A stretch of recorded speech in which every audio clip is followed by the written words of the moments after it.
Cristo disse no Evangelho de Marcos, no capítulo 3, a partir do versículo 21, ele diz que Satanás não pode se levantar contra si mesmo, porque se Satanás se levantar contra si mesmo, o seu reino estaria dividido. Ele falou isso a respeito da questão em que ele expulsava o demônio, curava os enfermos. Os fariseus religiosos o acusou de possuir demônio, porque ele expulsava demônio pelo preço do demônio. Jesus disse o seguinte, se Satanás se levantar contra si mesmo, o seu reino não tem fim, mas se o expulso pelo dedo de Deus, o seu vício está entre vós. Por quê? Certo pastor questionou a respeito por que um crente se volta contra outro crente. Ele disse que um membro de uma igreja pagã idólatra não fala contra o outro. Ele disse também que aquele da religião da feitiçaria, um não fala contra o outro. Ele fala também da religião mentirosa, da falsa religião.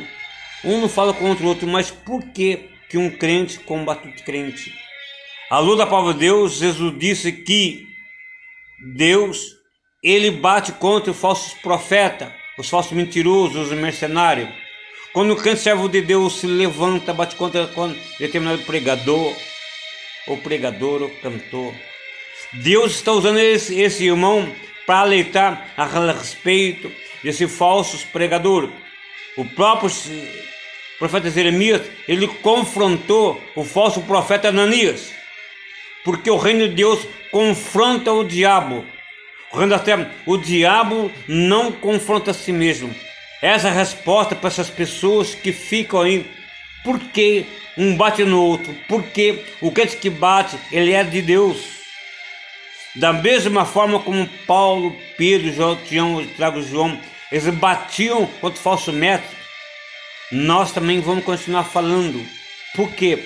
Pregadores mercenários, milionários, que ficam em grandes eventos. Por que não vai na Carcolândia? Por que não vai nos hospitais? Eu li a Bíblia, o maior ministério de Jesus Cristo não era dentro da igreja. Jesus, o seu ministério era lá fora, nas ruas, onde ele expulsava demônio, curava os enfermos. Foi por isso que ele foi chamado de endemoniado. Agora fica falando porque um irmão bate no outro, porque nós falamos sim, não nos agredimos ninguém, mas vamos confrontar a luz da palavra de Deus. A Bíblia diz, Paulo não tinha zenda, Pedro não tinha zenda, porque esse camarada via no bem bom, no luxo. Lendo a Bíblia, a palavra de Deus, eu vi a vida dos apóstolos, dos profetas, nenhum deles tinha uma vida de luxo, de simplicidade. Paulo trabalhava. Hoje em dia, ministério com agenda, com empresário. Tem pessoas que têm o seu agente de empresário. A igreja virou empresa, pastor virou empresário, vão para o diabo, vão queimar no inferno. Por quê? Jesus disse, de graça receber, de graça dai. Jesus jamais cobrou por alguma mensagem. Paulo nunca cobrou por mensagem. Paulo nunca teve agenda. E Paulo ele batia contra os falsos profetas. As suas doutrinas são verdadeiras. Pregamos sim a palavra de Deus sem ofender ninguém, mas pregamos a cruz. Paulo escreveu que a mensagem da cruz é loucura para que se perdem, mas só para os que... Por que se perde? Porque eles acham estranho de um irmão bater contra o outro. O diabo jamais vai confrontar ele mesmo. O irmão combate porque o irmão está confrontando a mentira daquele falso pregador. Portanto, vai falar, porque um crente levanta contra o outro crente. Porque Deus está confrontando o diabo. Porque Satanás jamais vai se levantar contra si mesmo. Essa é a mensagem de Deus. Fica prestando atenção. Aquele que foge, que vai além daquele que está na Bíblia, sai fora.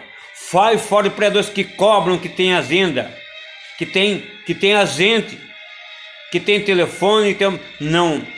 Deus jamais usa esse tipo de gente. Deus não usa isso. Jeremias não tem isso, nenhum deles tem isso. Portanto, os pregadores pentecostais que gostam de agenda, de luxo, não são de Deus, porque os apóstolos viviam de forma simples. Deus te abençoe, meu amigo. Foi desse tipo de gente. Também, Deus te abençoe. Que Jesus alcance a tua família e te abençoe nesse momento difícil. A minha oração é que Deus te abençoe, a tua família, que Deus dá para você. Seja feliz, procure uma igreja, não procure multidão, procure Deus, onde verdadeiramente a Bíblia é pregada. Deus te abençoe, em nome de Jesus Cristo.